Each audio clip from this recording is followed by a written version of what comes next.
नमस्कार साथियों, आपका बहुत बहुत स्वागत है हमारे यूट्यूब चैनल पर। दोस्तों, अगर आप हमारे यूट्यूब चैनल पर नए हैं तो चैनल को सब्सक्राइब कर लीजिए और वीडियो को एक लाइक ज़रूर कर दीजिए। इस वीडियो में आपके लिए रीजनिंग के मोस्ट इंपॉर्टेंट प्रश्न लेकर आया हूँ जो परीक्षा में बार बार पूछे गए हैं। तो चलिए देर न करते हुए हम वीडियो को शुरू करते हैं। हमारा पहला प्रश्न है। पहले प्रश्न में पूछ रहा है कि 2 फिर 2 5 9 10 और उसके बाद में है क्वेश्चन मार्क चिन्ह। ये पूछ रहा है कि क्वेश्चन मार्क के चिन्ह के स्थान पर क्या आएगा। तो देखिए हम किस तरीके से इसको हल करते हैं। आप यदि हल कर पाते हैं तो अच्छी बात है, अगर नहीं हल होता है तो आप वीडियो को रोक करके हल करें और हल करने की कोशिश करें, और नहीं होता है तो आप मेरा हल किया हुआ देख लें। तो चलिए शुरू करते हैं। देखिए ध्यान से देखिए, यहाँ है 2, 2 के बाद में हो रहा है कितना, 2 के बाद में कितना हो रहा है, फिर 2 है, फिर 2 के बाद में 5 है, फिर 9 है, फिर 10 है, और यहाँ पूछ रहा है कि यहाँ क्या है। तो हम देखते हैं हम क्या करें कि 2 कैसे आया होगा। तो हम करते हैं कि 1 है, 1 का वर्ग कर दें और प्लस इसमें 1 कर दें, 1 का वर्ग और 1 कर दें तो ये 2 हो गया। ठीक है, अब इस तरीके से इस वाले को भी हम 1 का घन कर दें, 1 का घन कर दें प्लस इसमें 1 जोड़ दें तो क्या हो गया, तो ये भी 2 हो गया। तो देखिए पहला भी आ गया हमारा और दूसरा भी आ गया। अब देखते हैं 5 कैसे आया। तो 5 हम इसमें कर दें 2, 2 का वर्ग कर दें, 2 दूनी 4 हो जाएगा, प्लस 1 जोड़ दें तो कितना हो जाएगा, 5 हो जाएगा। ठीक है, इसी तरीके से हम 9 को देखें तो इसमें क्या, देखो हमने क्या करा, पहले 1 का वर्ग करा, फिर 1 जोड़ दिया, फिर 1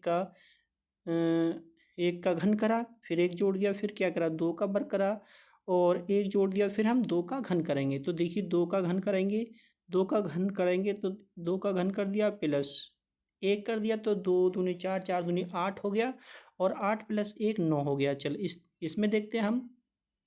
अब यहाँ पे क्या करेंगे हम के 2 का घन करा। अब आगे देखते हैं हम क्या करेंगे इसमें कि 3 लेंगे, क्योंकि यहाँ एक संख्या ले ली, फिर यहाँ पे दूसरी आ गई, फिर यहाँ पे तीसरी आ गई। तो तीसरे का वर्ग कर देंगे, तीसरे का वर्ग फिर प्लस क्या, सब में क्या क्या प्लस हो रहा है, 1 प्लस हो रहा है तो 1 कर देंगे, 3 3 9 और 1 10 हो जाएगा। इसी तरीके से जब सबका 1 का वर्ग 1 का घन हो रहा है तो यहाँ पे भी हम क्या करेंगे कि 3 का घन कर देंगे, 3 का घन कर देंगे और प्लस 1 कर देंगे तो कितना हो जाएगा, ये 3 3 9 9 3 27 हो जाएगा, 27 और 1 कितना हो जाएगा, 28 हो जाएगा। तो 28 हमारा किस ऑप्शन में है, ऑप्शन नंबर सी में है। तो सी ऑप्शन इस प्रश्न का बिल्कुल सही जवाब हो जाएगा। चलिए नेक्स्ट प्रश्न है।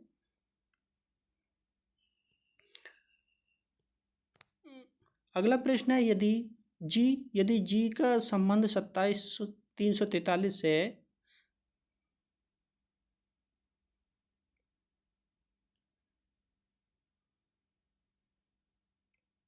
चलिए अगला प्रश्न है हमारा, ये कह रहा है यदि जी का जो संबंध 343 से है वही एफ का संबंध कितने से है।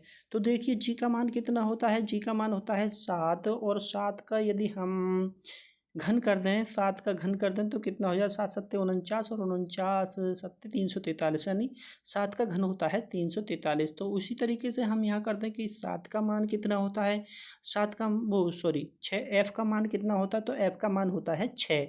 अब यहाँ पे 7 जी का मान होता है 7, 7 का घन करा, उसी तरीके से एफ का मान होता है 6, तो 6 का घन कर देंगे हम।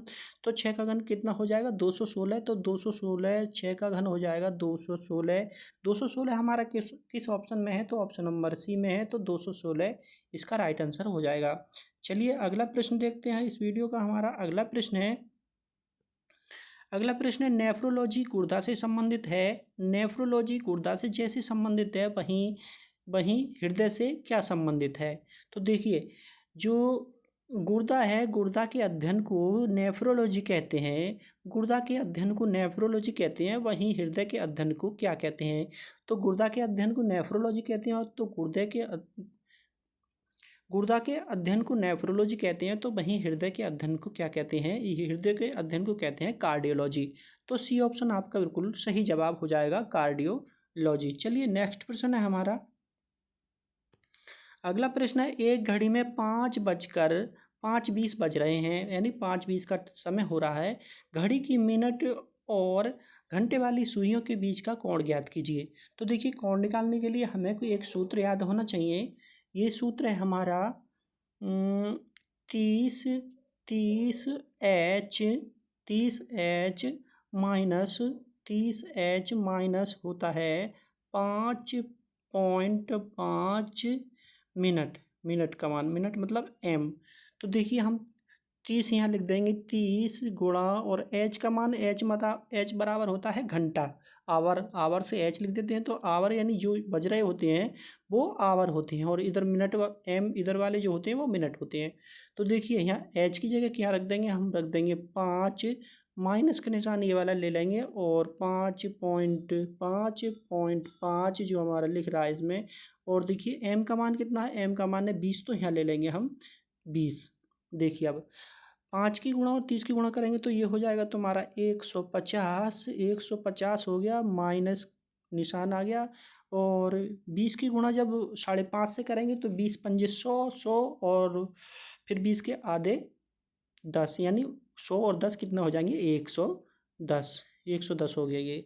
अब देखिए 150 में जब 110 चले जाएंगे, 150 में से 110 चले जाएंगे तो हमारा क्या बचेगा, यहाँ बचेगा हमारा 40 डिग्री। तो 40 डिग्री बचेगा, तो 40 डिग्री इसका आंसर है ऑप्शन नंबर ए। चलिए नेक्स्ट क्वेश्चन लेते हैं।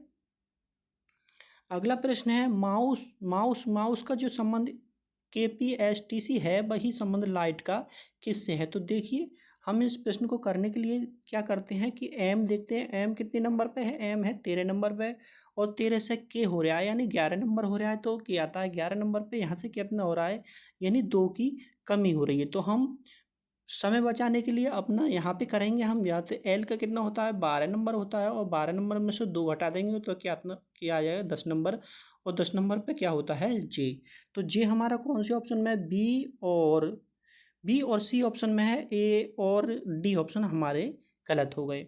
चलिए अगला देखते हैं। दूसरा है ओ कितने नंबर पे होता है, ओ होता है 15 नंबर पे, और ओ से पी हो रहा है यानी 16 नंबर हो रहा है, यानी 1 बढ़ रहा है। उसी तरीके से हम क्या करेंगे, आई से करेंगे, आई कितने नंबर पे है, 9 नंबर पे, और 9 से 1 बढ़ जाएगा। जब यहाँ बढ़ा 1 तो यहाँ भी 1 बढ़ जाएगा। तो आई कितने नंबर पे है, 9 पे, और 9 में 1 जोड़ देंगे 10 आ जाएगा, 10 नंबर पर आ जाएगा जे।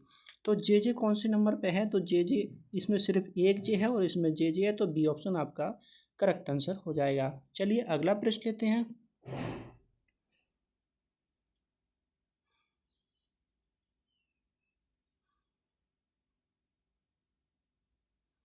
अगला प्रश्न है हमारा,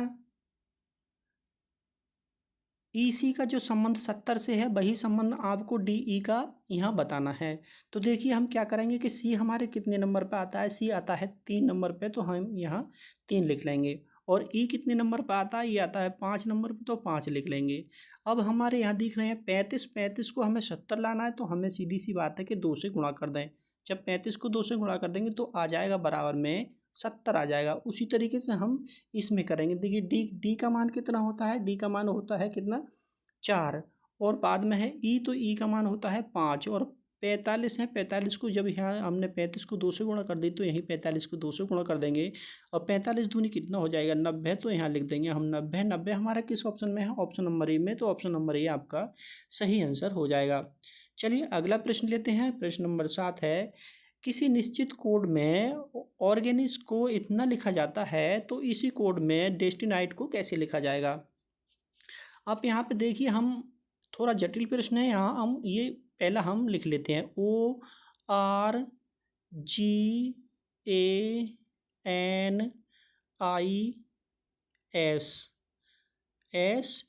ORGANISE, ऑर्गेनिस को क्या लिखा है इसने, BHSP, फिर DRH, और ये हो जाएगा M। देखिए आप ध्यान से देखिए, प्रश्न को हम ध्यान से देखेंगे तो यहाँ ओ कितने नंबर पे है, 15 नंबर पे है। जब ओ से यहाँ हो रहा है तो ये आ रहा है P, यानी 1 नंबर बढ़ रहा है। इसी तरीके से हम यहाँ देखेंगे, यहाँ ए और ए से बी हो रहा है तो यहाँ भी 1 बढ़ रहा है। यहाँ R 18 पे, 18 से R से S हो रहा है, 19 हो रहा है, 1 नंबर बढ़ रहा है। और G 7 से H हो रहा है, 8 हो रहा है, तो यहाँ भी 1 नंबर बढ़ रहा है। तो इस कॉलम में, 4 के कॉलम में सब में से 1 बढ़ रहा है। अब यहाँ देखेंगे हम इधर देखेंगे, देखिए यहाँ है एन, एन है, एन से कितना हो रहा है, एन से एम हो रहा है यानी -1 की कमी हो रही है। और यहाँ ई है, ई से डी हो रहा है यानी ए भी 1 घट रहा है। यहाँ 9 है, 9 है, एच से एच आ रहा है यानी 8 हो रहा है, तो यहाँ भी 1 की कमी हो रही है। और एस से क्या हो रहा है, आर हो रहा है यानी 19 से 18 हो रहा है, तो यहाँ भी 1 की कमी हो रही है। तो इस बार 4 उसमें समूह में 1 की कमी हो रही है और इधर हो रही है 1 की वृद्धि। तो इसी तरीके से हम देखते हैं, इसको यहीं सॉल्व कर देंगे, ज़्यादा आगे ले जाने की ज़रूरत नहीं है। देखिए, चलो आपको समझाने के लिए मैं आगे लिख लेता हूँ।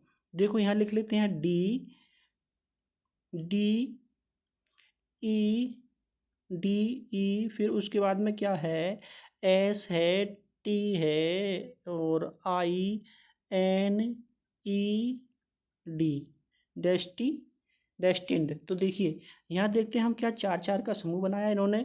तो यहाँ ये है डी, डी से अगला जाएगा तो क्या हो जाएगा, डी 4 नंबर पे, फिर अगला जाएगा तो क्या हो जाएगा 5, तो यहाँ हो जाएगा 5 नंबर पे यानी ई आ जाएगा। अब देखिए यहाँ टी है, तो टी कितने पे नंबर पे है, टी 20 नंबर पे, 1 नंबर बढ़ जाएगा तो यू हो जाएगा, तो यानी 21 हो जाएंगे, तो 21 पे आ जाएगा यू। अब देखिए अगला, देखिए यहाँ पे ई की एस कितने नंबर पे है, एस कितने नंबर पे है, एस 19 पे है, तो 1 बढ़ जाएगा 20 हो जाएगा, यानी टी आ जाएगा 20 पे। अगला है ई से हो जाएगा 1 नंबर बढ़ जाएगा, तो यहाँ आ जाएगा एफ, यानी 5 से हो जाएंगे 1, 6 हो जाएंगे। इसी तरीके से इसमें देखिए इस झुंड में क्या हो रहा है, 1 की कमी हो रही है। इस यहाँ देखिए 1 की कमी हो रही है, यहाँ हो रहा है आई यानी 9, 9 से 1 कम हो जाएगा तो हो जाएगा एच हो जाएगा। इसी तरीके से यहाँ होता है 4 और 4 से 1 कम हो जाएगा तो यहाँ हो जाएगा कितना, 3 यानी सी हो जाएगा। तो देखिए यहीं से हमारा सॉल्व हो सकता है। और यदि पूरा हल करना चाहो तो पूरा हल कर लीजिए, मैं तो आपको पूरा हल करके बता रहा हूँ। देखिए यहाँ है 14 और 14 में से 1 कम होगा यानी 13, तो यहाँ हो जाएगा एम आ जाएगा, यानी 13 पे एम होता है। और यहाँ होता है ई से जब 1 कम हो जाएगा तो ये हो जाएगा डी हो जाएगा। तो देखिए कौन सी नंबर पे है, ये नंबर हो जाएगा यानी U T E F C D, U T E F C D, ये वाला सही है, तो आपका B C option correct answer हो जाएगा, ऑप्शन नंबर सी। दोस्तों आपको बहुत अच्छी तरीके से समझ में आया होगा। चलिए अगला प्रश्न लेते हैं। ये देखिए 15 अगस्त 1947 को कौन सा दिन था, तो आप इस दिन को निकालना जानते होंगे, यदि नहीं जानते तो आप डिटेल में यदि जानना चाहोगे तो मेरे वीडियो पे, मेरे यूट्यूब चैनल पर देख लें, मैंने आपको अच्छी तरीके से बताया है। तो चलिए इसे मैं आपको आसानी से समझा देता हूँ। देखिए 15 अगस्त 1947 को कौन सा दिन था, अगर इस तरीके से हम निकालें तो 15 को हम जो डेट होती है वो डेट निकल लेती है, चाहे कितनी भी हो, प्लस अगस्त का कोड होता है, आप कोड तो जानते होंगे, अगस्त का कोड होता है हमारा 3। चलिए प्लस अब यहाँ देते हैं सन, तो सन देख लें 1900, यानी 1900 का कोड होता है, 1900 का कोड होता है 0, प्लस ये वर्ष कितने, 47 वर्ष, तो 47 लिख लेंगे यहाँ पूरे। और 47 वर्षों में लीप यानी लीप वर्ष कितने हैं, तो लीप वर्ष निकालने के लिए आप जो वर्ष हैं उनको 4 से भाग दे दिए। जब 47 को 4 से भाग दे देंगे तो हमारा आ जाएगा यहाँ पे कितना, 11, तो 11 लिख लेंगे। हम सभी को भाग करना है कितने से, ये करना है 7 से। तो देखिए 47 यहाँ सभी को हम जोड़ के जब भाग करेंगे तो हमारा क्या हो जाएगा, लंबा हो जाएगा, तो हमें लंबा करना नहीं है, शॉर्ट करना है। 7 से जब भाग करेंगे 15 को तो 1 बच जाएगा, और क्या कहते हैं 11 को जब भाग करेंगे 7 से तो क्या बच जाएगा, 4 बच जाएंगे। और 47 को जब भाग करेंगे, देखिए 4 ये हैं और 3 ये हैं, ये 7 से पूरे पूरे गए कट। अब देखिए 47 ये हैं और 1 ये है, कितना हो गया 48। 48 को जब 7 से भाग करेंगे तो 7 छंग हो जाएगा 42, यानी कितने बचेंगे, 7 छंग 42 हो जाएगा, कितने बचेंगे, बचेंगे तुम्हारे 6। अब 6 नंबर पे क्या आता है, 6 नंबर पे आता है शुक्र, 6 नंबर पे शुक्र आता है, 6 नंबर पे शुक्र आता है, तो बी नंबर इसका करेक्ट हो जाएगा। अगर 1 नंबर, अगर 0 नंबर आता, 0 नंबर आता तो शनि नंबर आता, 0 नंबर आता तो शनि आता, और जब 1 आता तो क्या आता, रविवार आता। इसी तरीके से आगे भी इसी तरीके से आते हैं, तो आप इनको डिटेल में देखना चाहते हैं तो मेरे चैनल पर जाकर इस तरीके की वीडियो देख लीजिए। चलिए अगला प्रश्न लेते हैं। अगला प्रश्न हमारा 0, 0 से कितना हो गया 7, 7 से हो गया 26, 26 से 63, और 63 से यहाँ पूछ रहा है कि यहाँ क्या आएगा। तो देखिए प्रश्न को आप ध्यान से देखिए, प्रश्न में क्या हो रहा है, इसे मिटा देते हैं और प्रश्न को मैं आपको समझाता हूँ। देखिए यहाँ क्या है, 0, 0 से 7 हो गया, ये देखते हैं, देखो यहाँ देखते हैं 1 का हम वर्ग कर लेते हैं, 1 का यदि वर्ग करें और 1 का वर्ग में से 1 घटा दें तो कितना आ जाएगा 0। वहीं हम यहाँ पे क्या करें, या फिर 1 का घन करें, 1 का घन करें और 1 के घन में से 1 घटा दें तो कितना आ जाएगा 0। वहीं 7 कैसे आया, यहाँ कर लेते हैं हम 2 का घन कर लेते हैं और 2 के घन में से 1 घटा देते हैं तो कितना आ जाएगा 7 आ जाएगा। यानी 2 लिखेंगे 3 बार, 2 दूनी 4 और 4 दूनी 8, 8 माइनस 1 तो 7 हो गया। वहीं पे देखिए यहाँ हमने 1 करा तो फिर यहाँ 2 करा, फिर आगे करेंगे 3। अब 3 का घन कर देंगे, 3 तिया 9, 9 तिया 27 माइनस 1 कर देंगे तो कितना आ जाएगा 26, जो कि 26 दे रखा है। अगला जब यहाँ 1 करा, यहाँ 2 करा, फिर यहाँ पे 3 करा तो अगला कर देंगे 4। तो 4 का वर्ग कर देंगे, 4 का हम इसमें वर्ग कर देंगे तो 4 चौक 16, नहीं सॉरी घन हो रहा है सब में, तो 4 चौक 16, 16 चौका 64 माइनस 1 कर देंगे तो ये हो जाएगा 63। तो 63 इसमें दे रखा है। तो अगला इसी तरीके से कर देंगे हम, 5 करेंगे, 5 का घन करेंगे, 5 पंजे 25 और माइनस 1 कर देंगे, 5 पंजे 25, 25 पंजे 125, 125 में से 1 घट जाएगा तो बचेंगे 124, जो कि ऑप्शन नंबर सी में है। तो ऑप्शन नंबर सी आपका करेक्ट आंसर हो जाएगा। चलिए अगला प्रश्न है, बछड़ा का जो संबंध गाय से है वही संबंध आपको बताना है कि इल्ली का संबंध किससे है। देखिए गाय के बच्चे को बछड़ा कहते हैं, उसी तरीके से इल्ली यानी इल्ली किसके बच्चे को कहते हैं, तो तितली के बच्चे को इल्ली कहते हैं। इस बात को आप ध्यान कर लीजिए, ध्यान में रख लीजिए, तितली के बच्चे को इल्ली कहते हैं। दोस्तों वीडियो आपको कैसी लगी कमेंट में ज़रूर बताएं और हमारे चैनल को ज़रूर सब्सक्राइब कर लें। नमस्कार साथियों, जय हिंद जय भारत।